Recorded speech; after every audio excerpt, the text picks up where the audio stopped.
You're listening to Mind Your Thoughts, where we talk about nothing and somehow everything. Welcome to the chaos. So, have you seen those reels lately calling out how every Disney princess is basically a walking psychological case study? Yeah, suddenly childhood fairy tales are readings like DSM entries. And today we're talking about the original patient zero, Cinderella. At first glance, she's sweet, kind, and patient. But look closer. And she's a girl trapped in an abusive home, doing unpaid labor and waiting for a stranger to change her life. And somehow that's framed as grace, as if quiet suffering is a personality trait. Today, we're unpacking the passive psychology of Cinderella. From learned helplessness and dependent personality disorder to why we need to stop calling silence strength. This one's for everyone who's ever been told, just hang in there, your prince will come. Let's start with learned helplessness. This is a psychological state where someone has been in a painful or uncontrollable situation for so long they just stop trying to change it. Not because they don't want to, but because their brain starts to believe it's useless. That's Cinderella. Her stepmother and stepsisters don't just mistreat her, they erase her. She's denied love, freedom, basic respect, and instead of fighting back, she adapts. She becomes helpful, obedient, quiet, and most importantly, still. And we're meant to admire her for that. But psychologically, that's not strength, that's conditioning. And then we romanticize it with sparkly dresses and mice sewing buttons, when really it's textbook emotional neglect. And that brings us into something deeper: dependent personality disorder. This is when someone relies excessively on others to take care of them, not just physically, but emotionally, mentally, and even morally.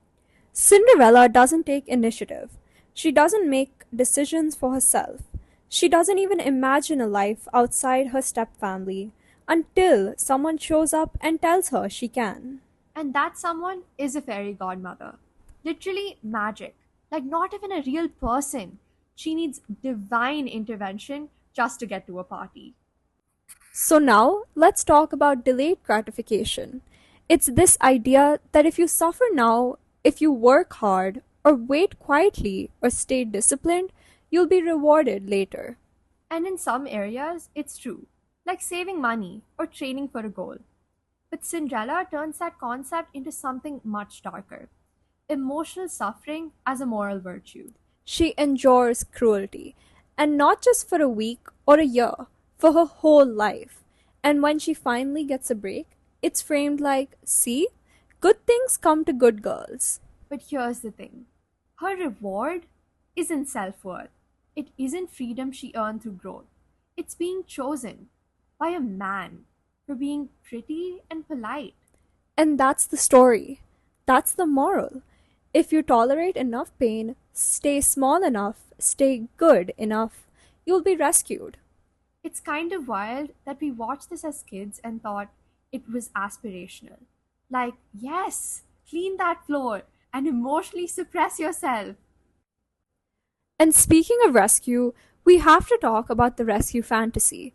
It's this recurring theme in stories where a character, usually a woman, is saved by someone else, usually a man.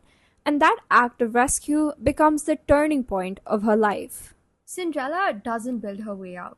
She doesn't make a plan, or take a risk, or even talk to anyone about what she wants. Her only way out is to be noticed and picked. The entire fairy tale hinges on one night, one dance, and one man deciding she's the one. And even that isn't based on compatibility or connection. It's based on a moment, a pretty dress, and what's underneath that is a martyr complex. It's the belief that enduring suffering makes you worthy, that pain is proof of goodness, and that more you sacrifice, the more you deserve love. But real life doesn't work like that. Being treated badly doesn't mean you'll eventually be rewarded. It just means you're being treated badly. And love that's built on being rescued is rarely love that lasts. So, Let's zoom out for a second. Are we saying Cinderella is toxic? No, she's a fictional character, but the ideas behind her story, they're everywhere. Because stories aren't just entertainment, they're templates. They teach us how to think, how to feel, and how to hope. And if you grow up with stories that say, the more you suffer, the more you're worth, that idea gets in deep. We need stories where girls save themselves, where walking away is seen as strength, where setting boundaries is heroic. What if the mice helped her move out instead of making her a dress? What if she left the slipper and the prince behind?